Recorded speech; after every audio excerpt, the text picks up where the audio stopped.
Hello, my friends. You are most welcome in my channel English with Surjit.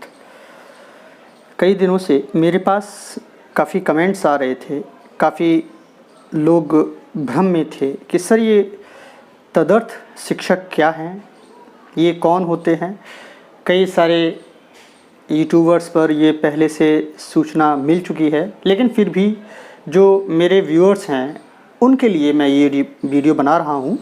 और आज हम discuss करने जा रहे हैं तदर्थ शिक्षक ये कौन हैं, क्या इफ़ेक्ट इनका टीजीटी पीजीटी मेरिट पर पड़ेगा, लगभग संख्या में कितनी हैं, इनकी सीट्स अलग से जुड़ेंगी या इसी में जो हमारी सीटें अभी हैं इन्हीं में लड़ेंगे, काउंट होंगे।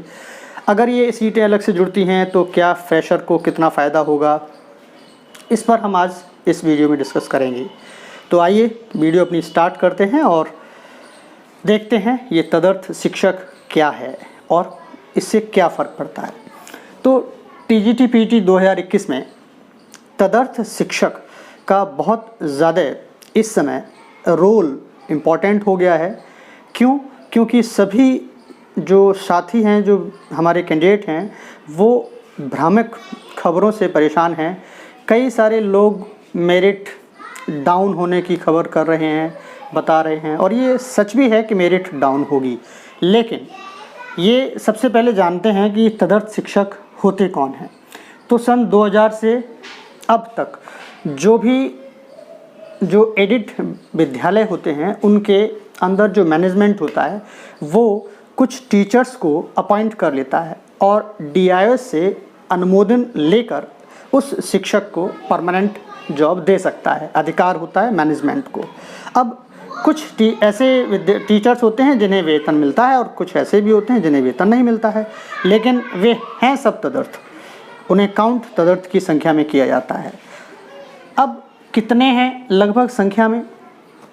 अभी तक जो संख्या बताई जा रही है या जिसके बारे में पता चल पा रहा है वो संख्या 2000 लगभग सभी तदर्थ शिक्षकों की है, चाहे वो टीजीटी के हों चाहे वो पीजीटी के हों, और ये सभी टोटल सब्जेक्ट्स में डिस्ट्रीब्यूट हो जाएंगे, विभाजित हो जाएंगे। तो ये कुल संख्या इनका 2000 ऐसा बताया जा रहा है, लेकिन मैं इस आंकड़े को निश्चित नहीं मान रहा हूँ। क्यों? क्योंकि ये संख्या घट और बढ़ सकती है। अभी निर्धारित होके जब ये पूरा अध्याचन डीआईओएस भेजेंगे आयोग को, आयोग 22 तारीख तक ये प्रमाणित करना था कि कौन शिक्षक तदर्थ है कौन नहीं है। जो तदर्थ ऐसे शिक्षक जिन्होंने as a fresher candidate form fill किया था उनको भी मौका मिला था अभी हाल ही में, और अभी 22 तारीख को ये सारी सूचनाएं अभी उपलब्ध हो पाई हैं और ये सारी सूचनाएं अभी पूरी जानकारी में आई हैं अब। लेकिन अभी हर किसी को इसके बारे में बताया नहीं गया है, यह प्रकाशित कहीं भी खबर नहीं है। आगे देखते हैं क्या इनकी सीट अलग से जुड़ेंगी। अगर ये तदर्थ शिक्षक जो नए भरे गए हैं, फॉर्म भरे हैं, जिन्होंने अपने आप को प्रमाणित करके तदर्थ बता दिया है, क्या ये सारे के सारे तदर्थ शिक्षक जो हैं इनके लिए सीटें क्या अलग से जुड़ेंगी? हाँ, ये सत्य है। ये सरकार ने पहले से ही बता रखा है कि तदर्थ की सीटें अलग से जोड़ के आपकी भर्ती कराई जाएगी। अगर ये सीटें जुड़ गई हैं तो अब फ्रेशर को कितना फ़ायदा होगा? देखिए, फ्रेशर को इसमें फ़ायदा होगा ये तय है। ये किस तरह से फ़ायदा होगा वो अब हम समझते हैं। यहाँ थोड़ा सा हमें समझने की ज़रूरत है।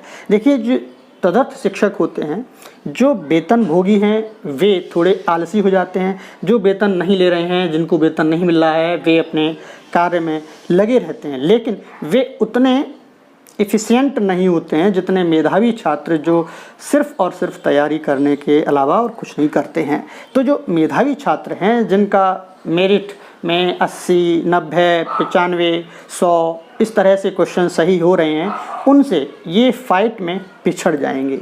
सबसे बड़ी बात ये है, और पिछड़ने का कारण है, देखिएगा, उनके ऊपर काफ़ी जिम्मेदारी होती है। तदर्थ शिक्षक हैं, जिस तरह से हमने देखा था कि 69,000 जो वैकेंसीज आई थी प्राइमरी की, उसमें जो शिक्षा मित्र थे उनको आखिरी मौका मिला था, और हमने वहाँ देखा था कि 58 साल तक के एक कैंडिडेट ने वो परीक्षा क्वालिफाई की थी और उसे जॉब मिली थी। तो इस तरह से जो शिक्षक होते हैं उनकी संख्या ज़्यादा नहीं है।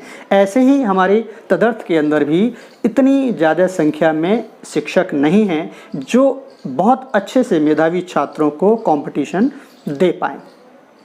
तो यहाँ पर हम ये जान लेते हैं कि ये सीट जो बढ़ेंगी, अगर इन पे तदर्थ शिक्षक पर्याप्त नहीं मिलते हैं तो तदर्थ शिक्षक फ्रेशर की सीट नहीं ले जाएंगे, बल्कि फ्रेशर को वे बची हुई सीटें मिलेंगी और इसमें फ्रेशर को फाइट करने का मौका मिलेगा। अब अगर हमें फ्रेशर को फाइट करने का मौका मिलता है तो जायज़ सी बात है कि फ्रेशर जब तदर्थ की सीट में चला जाएगा तो फ्रेशर की सीट बचेगी। जब फ्रेशर की सीट बचेगी तो मेरिट का आना लाजमी है कि वो नीचे आएगी।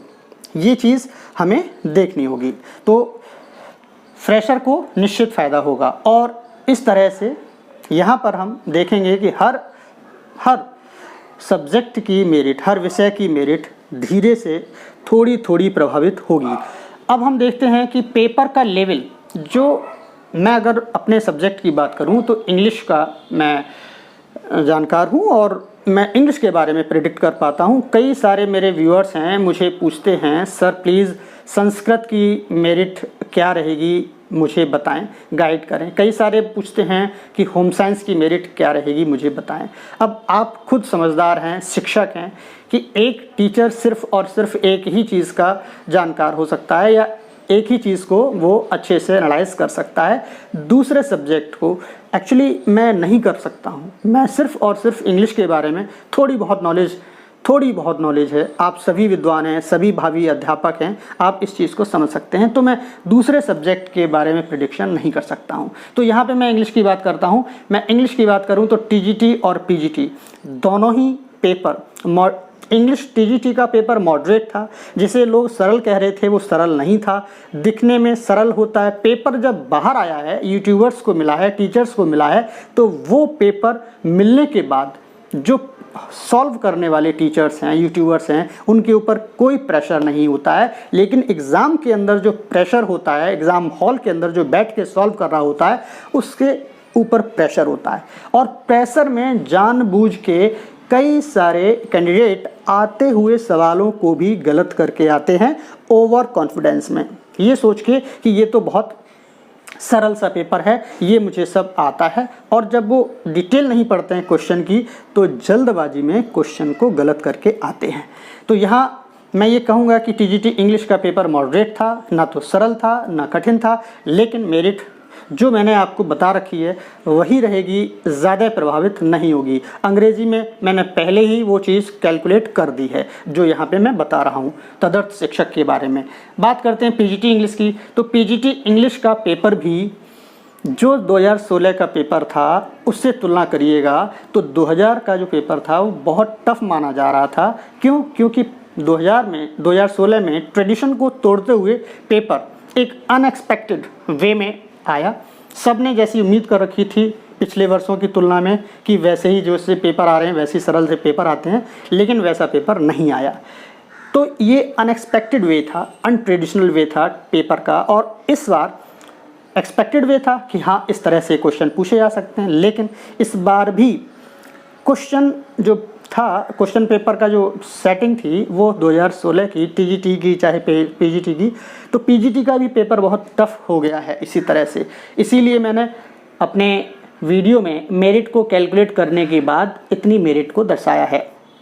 तो पेपर का लेवल अच्छा था, मॉडरेट था टीजीटी का, लेकिन नॉर्मलाइजेशन नहीं था। अच्छा, नॉर्मलाइजेशन क्या होता है? नॉर्मलाइजेशन वह होता है कि अगर हमें टॉपिक दिया जाए तो मोस्टली जो टॉपिक होते हैं, जैसे लिटरेचर का पार्ट हमारा 50% आता है, 50% ग्रामर का आता है। टीजीटी में अगर हम देखते हैं तो 77 क्वेश्चन ग्रामर के पूछे जाते हैं। तो अब नॉर्मलाइजेशन कहाँ रह गया? वो 50% से ज़्यादा हो गया है ना। और जिस तरह के क्वेश्चंस पुटअप किए जाते थे वो नहीं आ रहे हैं। ऑथर्स से क्वेश्चन पुटअप किए जाने थे, जैसे हम लोग देखते थे जनरली कि एक ऑथर हमारा जैसे शेक्सपियर है उसमें से 12 से 15 क्वेश्चन आते थे। इस बार ऐसा नहीं था। तो ये इस वजह से वर्ड्सवर्थ थे या मिल्टन थे या गाल्सवर्दी थे, इनसे क्वेश्चन पूछे जा रहे थे। वो इस बार जो था वे ऑफ जो क्वेश्चन था वो अनएक्सपेक्टेड था, इसलिए सब परेशान हो गए।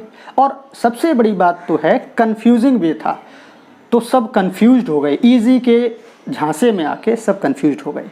तो इसी तरह से जो पीजीटी था उसमें भी कई सारे लोग फंसे हैं और पेपर को अच्छे से सॉल्व नहीं कर पाए हैं। तो इस वजह से मेरिट जो है थोड़ी सी डाउन जाएगी। अब ये मेरिट प्रभावित हो गई, इसके सारे कारण मैंने आपको बता रखे हैं। यही कारण है कि इस बार टीजीटी या पीजीटी सभी के विषयों में तदर्थ की सीटें जुड़ने के कारण मेरिट प्रभावित होगी।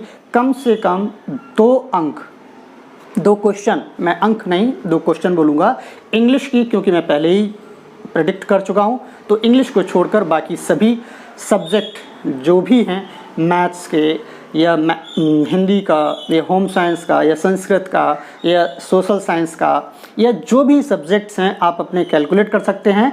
उसमें जो मेरिट बन रही होगी, जितने भी टीचर्स ने मेरिट को प्रेडिक्ट किया होगा, उसमें 2 क्वेश्चन नीचे मेरिट जाएगी, क्योंकि ये जो 2000 टीचर हैं ये विभाजित होके हर सब्जेक्ट में जुड़ेंगे। तो हर सब्जेक्ट में कम से कम 50 वैकेंसीज जुड़नी तय हैं।